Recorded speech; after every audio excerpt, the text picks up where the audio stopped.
I inadvertently discovered my wife's scheme to be unfaithful with the assistance of her closest companion while I was dedicating extra hours at my workplace.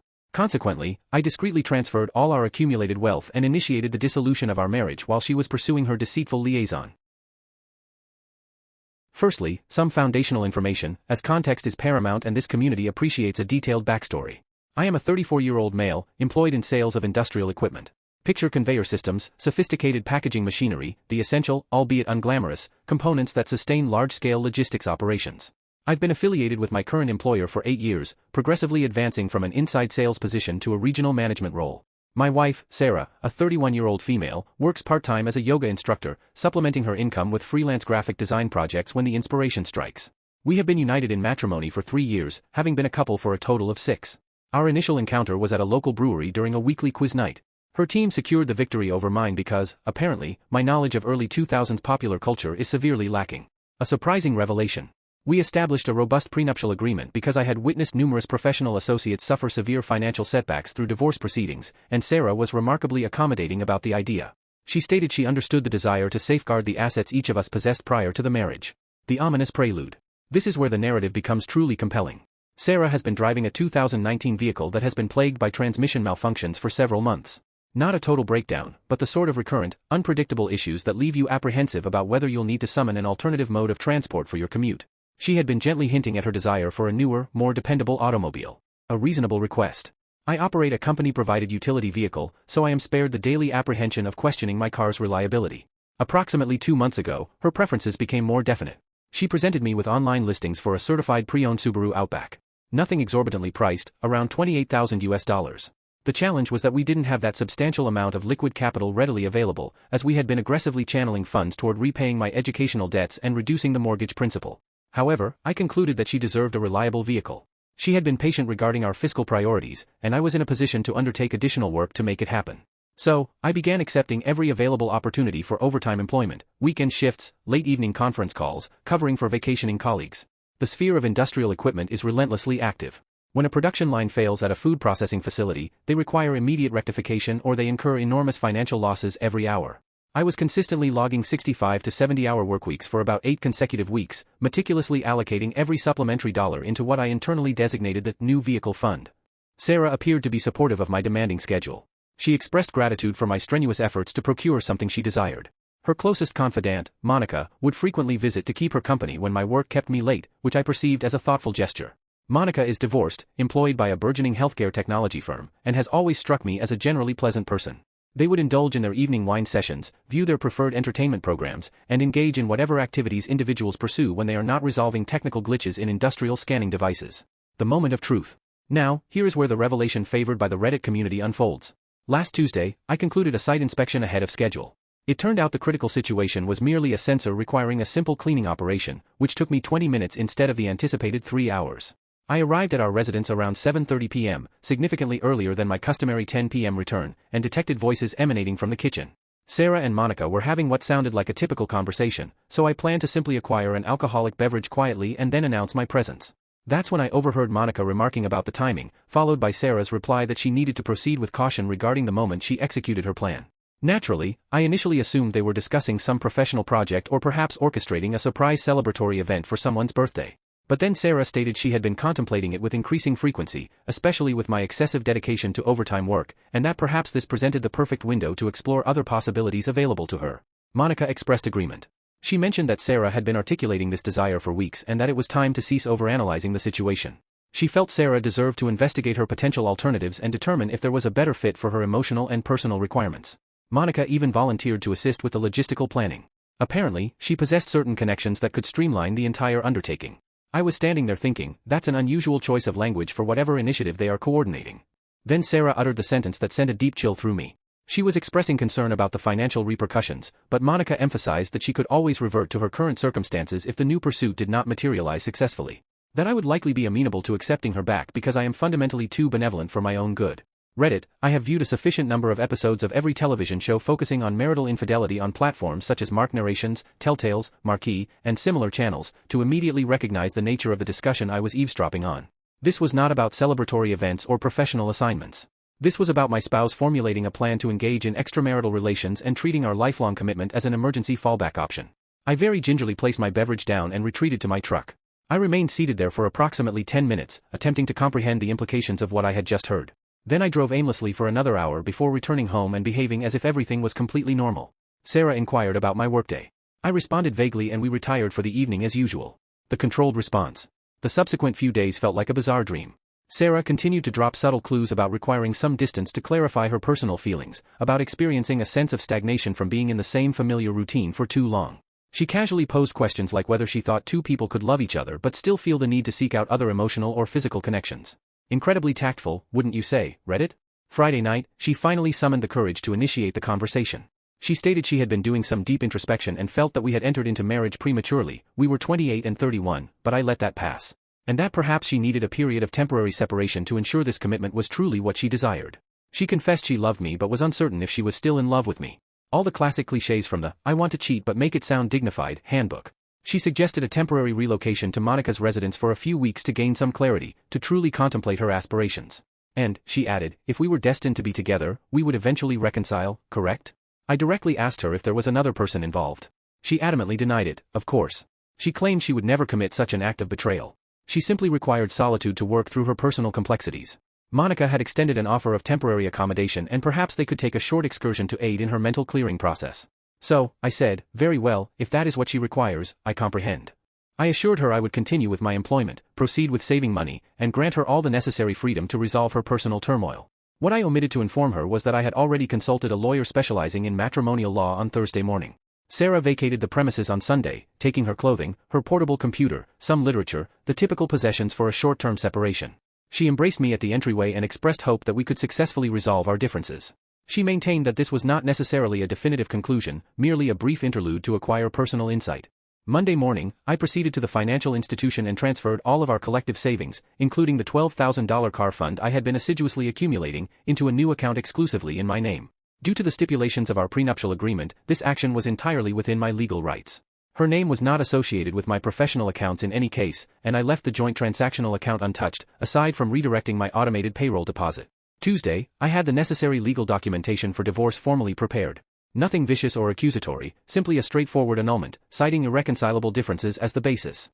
Thanks to the prenup, the process is relatively uncomplicated. We each retain the assets we contributed to the marriage. We will divide the proceeds from the sale of the house if we choose to sell. No financial support payments are required. Wednesday, Sarah sent a text message inquiring if I had formed any conclusions about our relationship and whether I was prepared to engage in a genuine discussion about mending our marriage. I responded affirmatively that I had formed many thoughts and was absolutely ready for a conversation. Could she come to the house Thursday evening? She appeared enthusiastic. She mentioned that she had also been doing some soul-searching and was eager to discuss our future prospects. Thursday evening, she arrived with prepared takeaway food and began speaking about how her time away had made her realize how profoundly she missed our life together.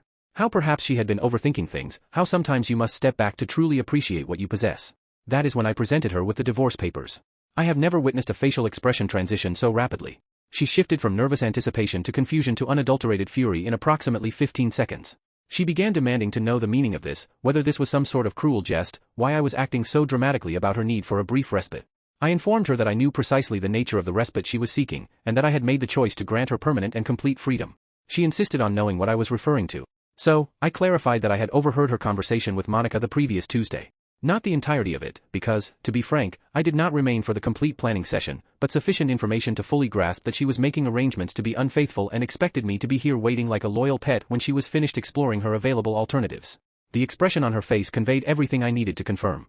She attempted to assert that I had misinterpreted the situation, that I had taken comments out of context, that she had never actually engaged in any physical act. I responded that was excellent news, as it meant the divorce process would be even smoother.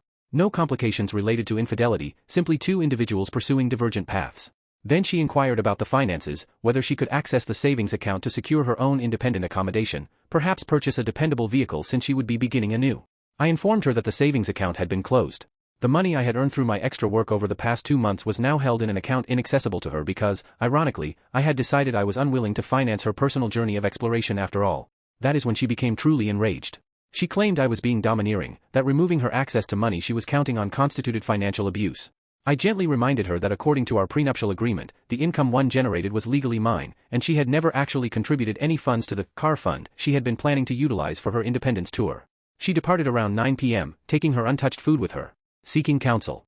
So, Reddit, a small, lingering doubt causes me to question whether I should have confronted her about the overheard exchange initially, giving her a chance to provide an explanation or abandon her plans.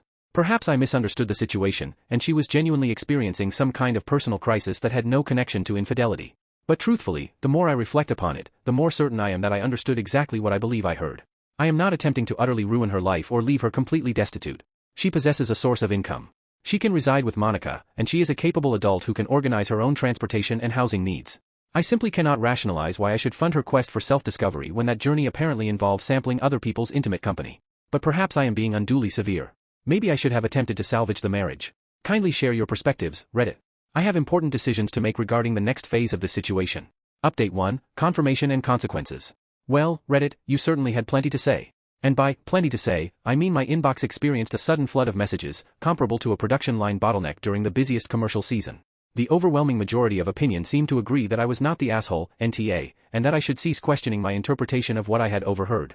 A significant number of you highlighted that Sarah's initial reaction when I presented the divorce documents essentially validated all my suspicions. If she had been innocent of wrongdoing, she would have been confused and heartbroken, not immediately preoccupied with financial matters and inquiring about account access. That realization resonated deeply with me. An innocent person would be utterly devastated by divorce papers, not calculating their financial exit strategy. Several individuals recommended I systematically document all relevant information and perhaps attempt to gather more concrete proof, but frankly, I have no desire to assume the role of a private investigator. I heard what I heard. Her subsequent behavior confirmed it. And I am not about to start covertly monitoring her movements or examining her personal communications. That is not the kind of individual I aspire to be. Some of you issued a cautionary note that Sarah would likely attempt a tearful return, complete with profuse apologies and promises, once she fully grasped the seriousness of my actions. It turns out Reddit possesses a degree of prophetic insight, because that is precisely what transpired. Friday morning, the day following the official serving of the papers, Sarah appeared at my residence at 6:30 a.m. I was preparing for my workday and heard an aggressive knocking on the door, as if she were trying to rouse the entire vicinity. She insisted she needed to discuss the situation, to have a real conversation this time. No games, no theatrics. She acknowledged that perhaps she had been considering alternative options, but that seeing the finalized divorce paperwork made her realize she was merely afraid of long-term commitment and did not actually desire anyone else. She claimed I was the single best thing that had ever happened to her and that she had been a foolish idiot. I responded that I appreciated her belated candor, but that opportunity had already passed. If she had genuinely wished to invest effort in our marriage, she should have done so before actively planning her infidelity with Monica's encouragement.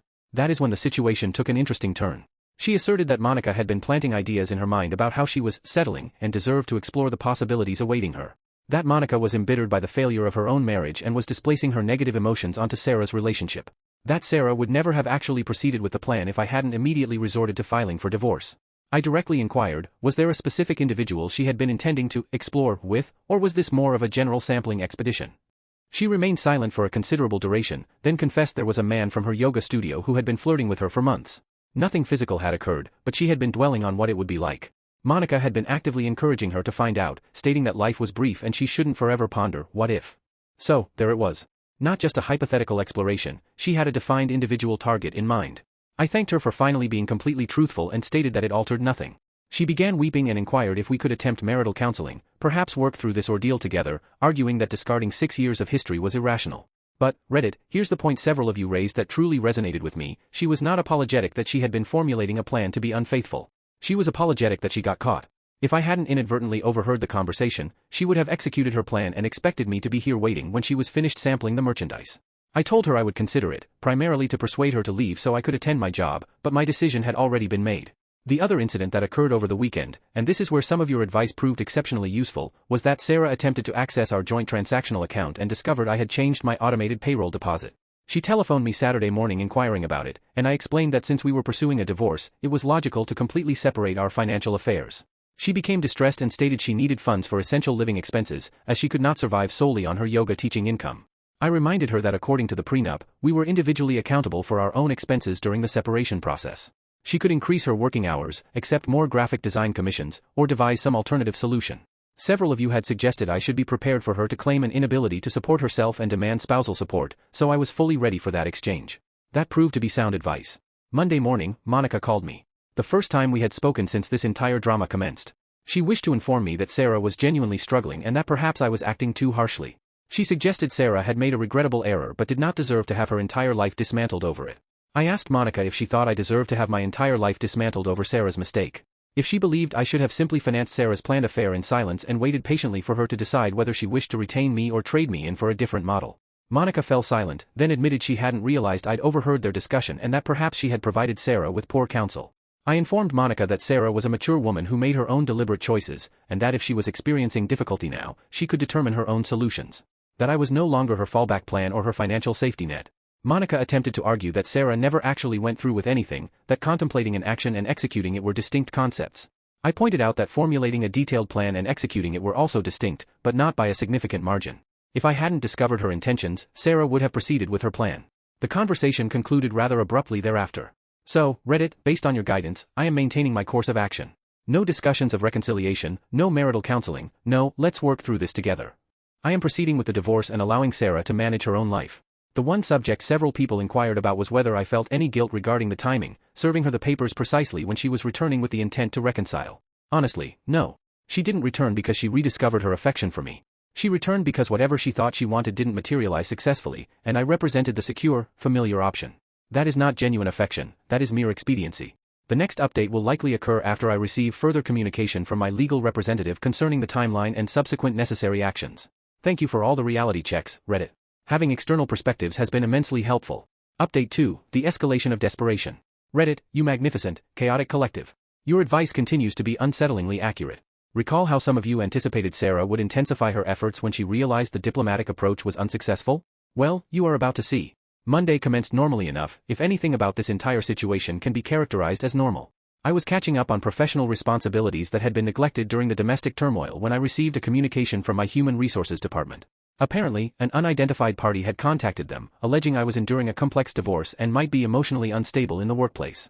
Now, Reddit understands I work in industrial equipment sales, which means my clientele consists of warehouse general managers, operations directors, and other pragmatic individuals who are concerned with the functional status of their conveyor systems, not my personal life dramas. However, HR is obligated to take such reports seriously. Consequently, I had to endure a highly uncomfortable conversation regarding my emotional disposition and whether I required time away or access to therapeutic resources. I briefly explained the circumstances: getting divorced, all matters are being handled via legal counsel, no negative impact on professional output. My direct supervisor supported my claim, noting that my performance metrics had actually improved, overtime apparently yields positive results, but it was nevertheless humiliating. It took me roughly 30 seconds to deduce the source of the communication. Tuesday, I received a text message from Sarah asking if we could meet to discuss logistical issues. Against my better judgment and probably contrary to Reddit's explicit advice, I agreed. I reasoned that we needed to resolve some practical matters anyway. A significant error in judgment. Sarah arrived looking utterly depleted, as if she had been surviving on caffeinated beverages and extreme anxiety, which frankly might have been the case.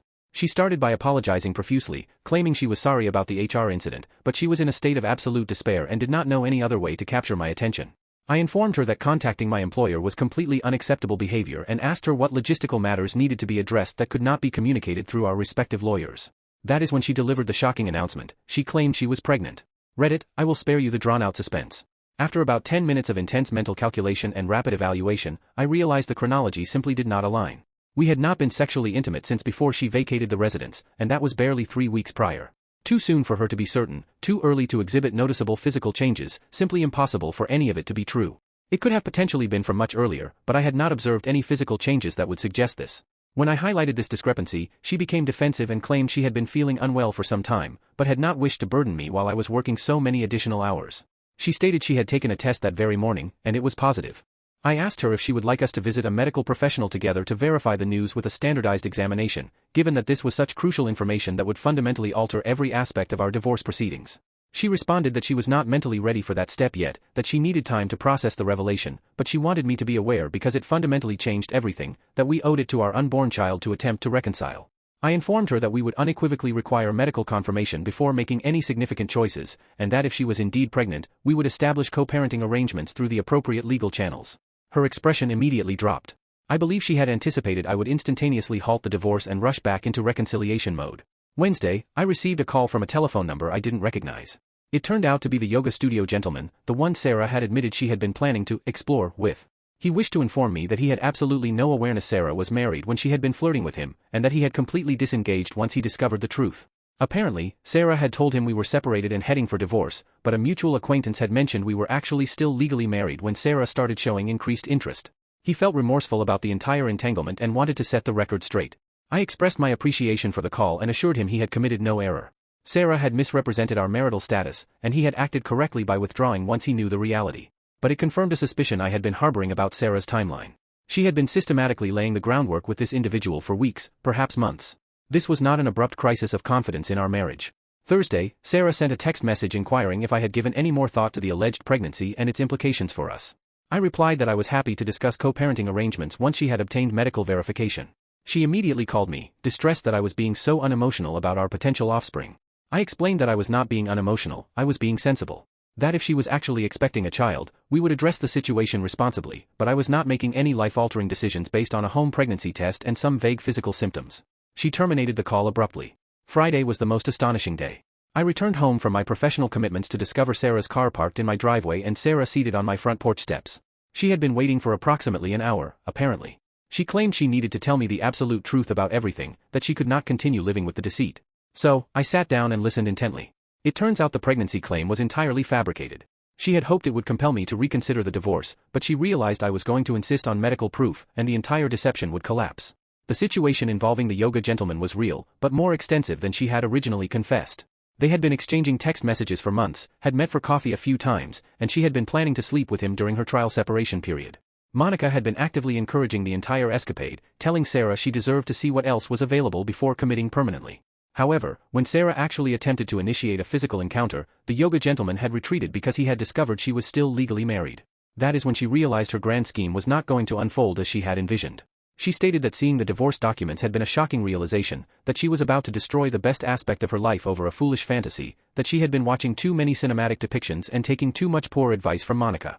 She inquired if there was any chance I could forgive her and if we could make a fresh start.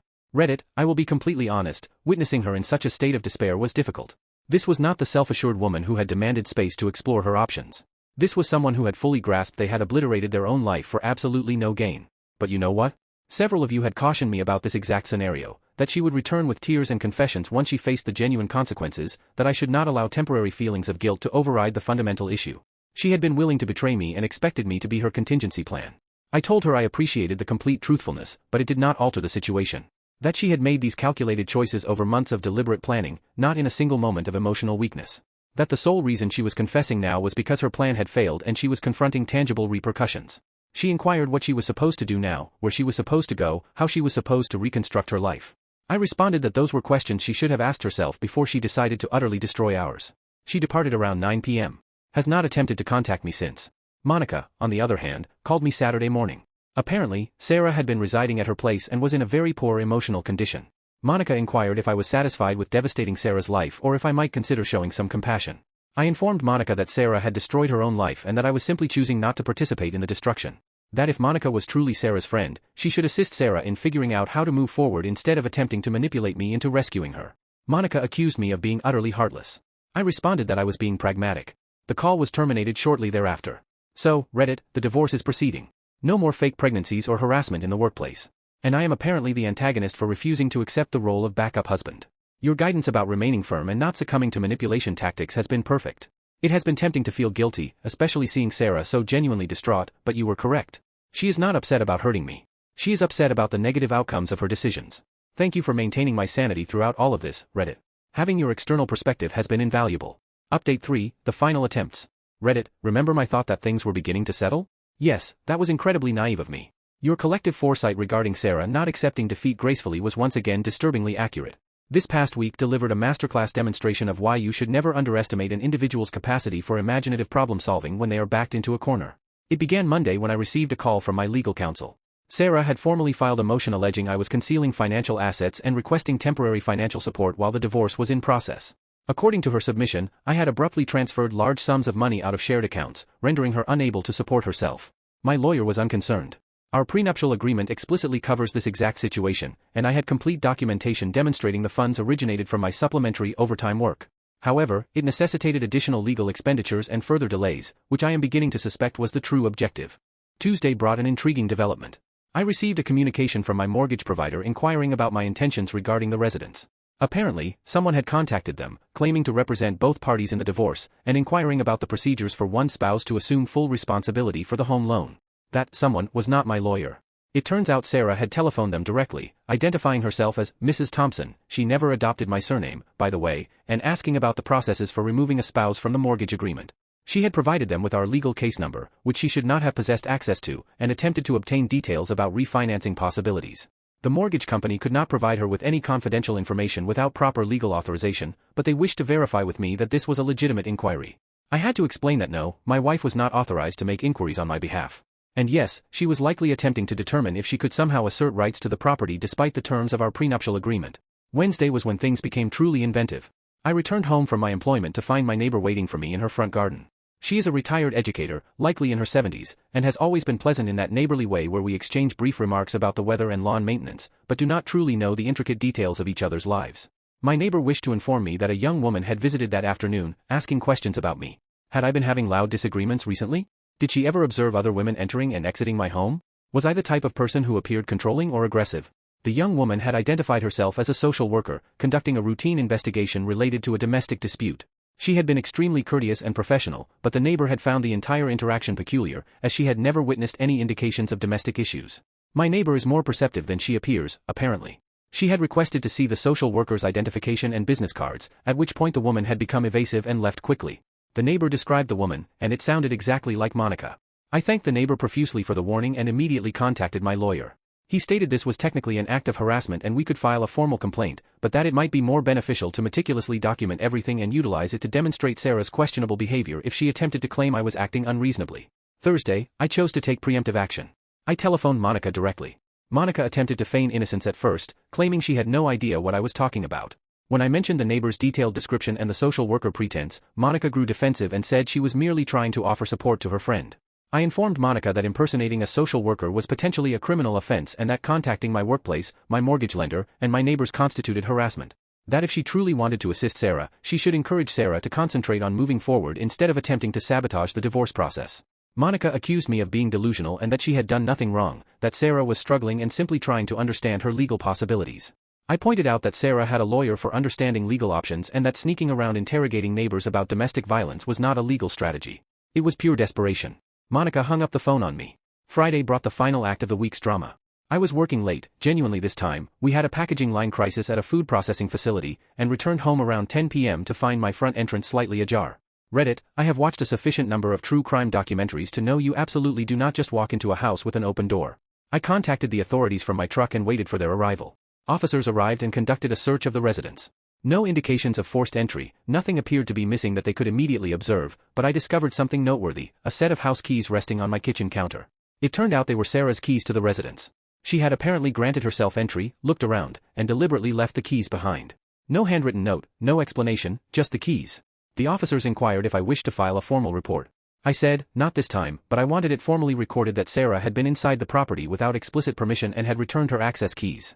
One of the officers asked if this was connected to a domestic situation.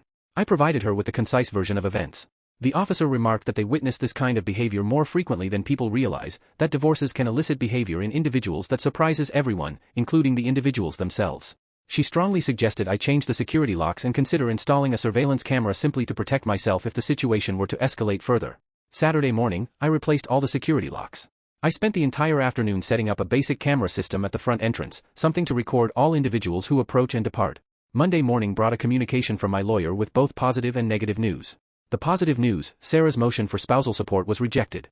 The prenuptial agreement proved its validity exactly as intended, and the judge was unimpressed with her claim that I was trying to conceal assets. The negative news, Sarah's legal representative had requested an extension, asserting they required more time to review financial documents, which means more unwarranted delays and more legal fees, but likely insufficient to change the final outcome. My lawyer stated this was quite typical for contentious divorce cases. That Sarah was probably trying to gain time, hoping I would become fatigued by the legal costs and consent to some form of settlement. He inquired if I wished to explore mediation or if I preferred to maintain our current litigation course.